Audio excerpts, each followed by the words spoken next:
મંદિરમાં મહારાજ મળી જતા. હવે મહારાજ બતાવશે ઇતિહાસ હનુમાન દાદાનો. હનુમાનજી કોદાળી ગામમાં હનુમાનદાનું મંદિર 800 વર્ષ જૂનું છે. એના બધા શહેરમાં આજે આપણો નવો વ્લોગ છે. તો આપણે જઈએ છીએ કોદરાલી હનુમાન દાદાના દર્શન કરવા માટે. તો તમે વ્લોગમાં જોડાયેલા રહેજો, તમને હનુમાન દાદાના દિવ્ય દર્શન કરાવી.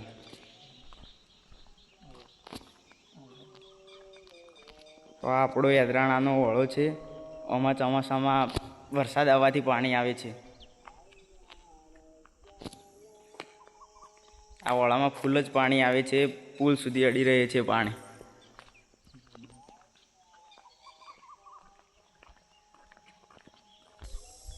અમે ચાલતા જઈએ છીએ, પણ આજે ચિરાગભાઈ નથી એટલે ફેસ રિવીલ નહીં કરવાનો. એટલે હવે ચાલતા ચાલતા જઈએ.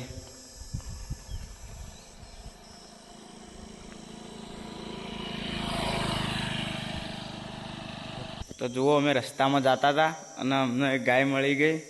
અને આ ખૂબ જ મોટો ધક્કો છે, તો ચડાતો નહીં અમારાથી. અને બાજુમાં નીલગરીનો ઝાડ ઉભાઈ, એ જુઓ ખેતરના કેવો મસ્ત નજારો હોય.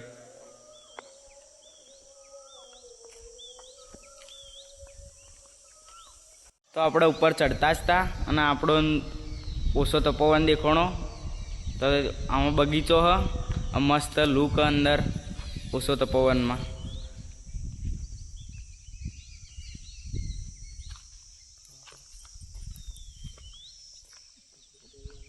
તો હવે આપણે જવું જ છે ઉપર, પછી મંદિરમાં જવાનું હોય સીધું. તો હવે અમે ધક્કો ચડી રહ્યા. હવે મંદિરમાં જાઉં ને વચમાં અમને બકરીઓ જોવા મળી. તો અમે કોદરાલી ગામમાં આવી ગયા છીએ. હવે મંદિર બાજુમાં જઈએ અને આ કોદરાલીની સ્કૂલ હાલ નવી બનાવ. અને કોદરાલીની પંચાયત ને હોમાં રામાપીરનું મંદિર જે હમણાં જ પ્રતિષ્ઠા થઈ હતી. તો ફાઇનલી અમે મંદિર આગળ પહોંચી જાઓ અને આ મંદિરના બહારનો ગેટ.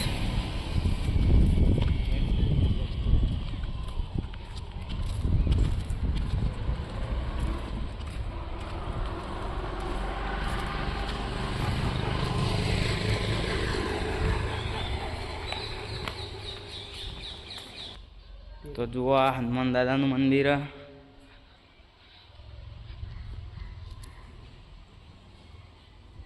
આ હનુમાન દાદાનું મંદિર છે.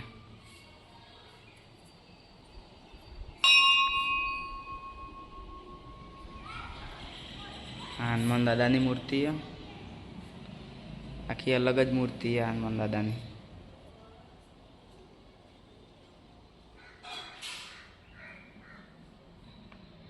આ અંદર ધર્મશાળા બેસવા માટેની જે બોકડાને મૂકેલા. તો હનુમાન દાદાના દર્શન કરી લીધા. હવે બાજુમાં જ છે ચામુંડામાનું મંદિર. આપણે ચામુંડામાના દર્શન કરી લઈએ.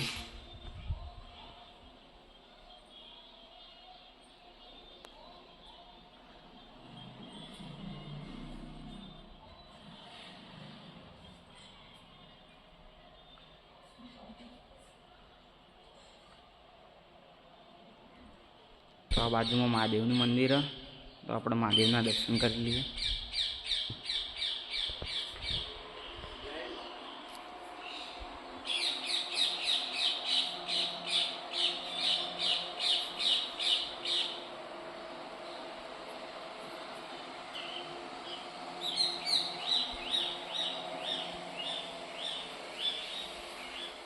આ હવનકુંડ. બાજુમાં બીજો નાનો નાનો જેટલોય મંદિર છે. પૂજારીઓ પૂજા કરી.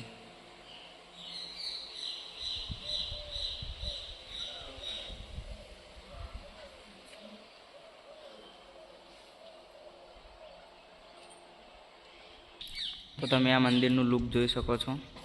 ચલો મસ્ત નજારો મંદિરનો.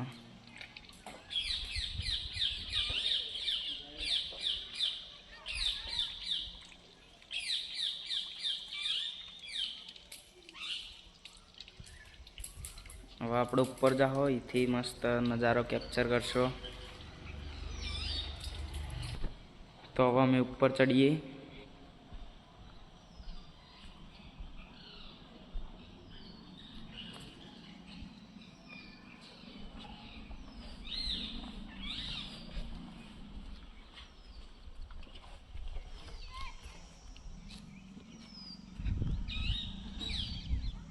તો ઉપરથી મંદિરનો નજારો આવો.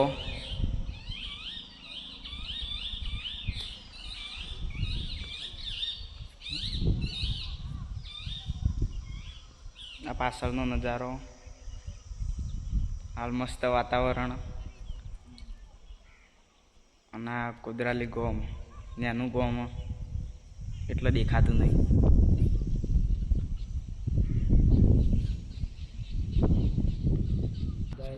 તો અમને મંદિરમાં મહારાજ મળી જતા. હવે મહારાજ બતાવશે ઇતિહાસ હનુમાન દાદાનો.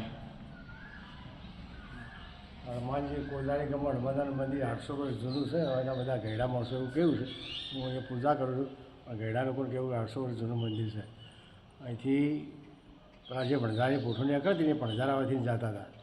એટલે અહીંયા ઉભો રહે છોકરો બોબડો તો એ જગ્યા પર ઉભો રહે બધા જગ્યાથી તો બોલતો થઈ ગયો. પાછળ ત્યાંથી નીચે ઉતારે પાછળ બોલવાનું બંધ કરી દીધું. પાછળની જગ્યા પર ઉભો રાખે પાછળ બોલવા મળ્યો.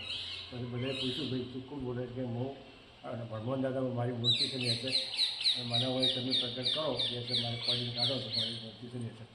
પછી વધારે લોકો ગામ લોકોને બોલાય. ગામ લોકો થોડું 2 કિલોમીટર દૂર હતું. ગોદાળી ભાઈ ગામ હતું. ગામ લોકો બધા હોય પછી એને પરમિશન આવી પછી જે જગ્યા પર થોડું ખોદકામ કરી દઉં અંદર હનુમાનદાની મૂર્તિનો આકાર કરીને હનુમાનદાના નીકળ્યા. પછી ગામવાળા લોકોએ કીધું કે તારા ભરત હનુમાનદાના તેઓ રહેશે ગામ રસ્તા તો ચાલી જાય. પણ હનુમાનદાને ના પાડી પેલા ભાઈને હનુમાનદાર રૂપમાં એમને ભાઈ હું તો માહિતી જગ્યા કે બધી ગામ તમે લઈ દો. પછી કોદરા ગામ હતું કોદાળ્યું કે અહીં મશીનો મારી કોદરાની ગામ પડી. ત્યારથી આ મૂર્તિ લોકો 800 વર્ષ જૂની ઇતિહાસ છે. હું એને બહુ બધું બધા કીધું. હું અહીંયા 8 વર્ષથી પૂજા કરું છું. આ નંબર રમેશભાઈ બરાબર. અહીંથી કોઈ બાર બેટી નીકળી હોય અને ફાગણ મહિને દિવસો સારા હોય તો ફાગણ મહિનામાં એકમથી પૂનમ સુધી મહિનો અહીં વડો કરવો ફરજિયાત હોય એટલે લોકો કરી જ જાય. એના કારણે સપના મહિને દાદા તૈયાર કરવો ને અહીં લાગે ફાગણ મહિના પર એકમથી પૂનમ સુધી કોઈ વડાની પ્રસાદી તરીકે સૌ આવે તો પબ્લિકો સારી રીતે ટાઈમ માટે 15 દિવસ સુધી આવે. અને મહારાજે શનિવારે મંગળવારે આમ બી પબ્લિક આવે છે. દાદા દર્શન કરીને સૌની મનોકામના દાદા પૂર્ણ કરી કરતા રહે. આ સીતા માતાને શરૂ થઈને આવતી મૂર્તિ દરેક હનુમાનદાના ડાબો પગ હેઠળ હોય છે. એમનો જમણો પગ હેઠળ છે. લંકામાં સીતામાને શરૂ થઈને વળતી આવતી આ મૂર્તિ છે. એમના પગ જમવા પણ હેઠળ છે. ડાબા પગ દરેક મંદિરો લોકો હડતા હોય. ઉત્તર મુખ તરફ એમનું મુખ છે. ઉત્તર દિશા તરફ.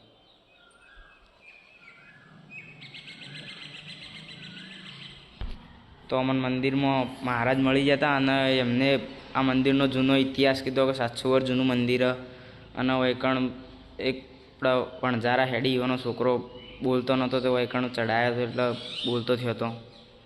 એવો આ મંદિરનો જૂનો ઇતિહાસ. આ મંદિર ખૂબ જ જૂનું, એવું પૂર્વજોનું કહેવું. તો આપણે દર્શન કરીને હવે બહાર આવી ગયા છીએ. તો આ મંદિરનું લોકેશન કોદરાલી ડેરીના પાછળ મંદિર આવેલું હોય. અને હવે આપણે આ બ્લોગ આટલો પૂરો કરીએ છીએ. બોલો શંકર ભગવાનની જય.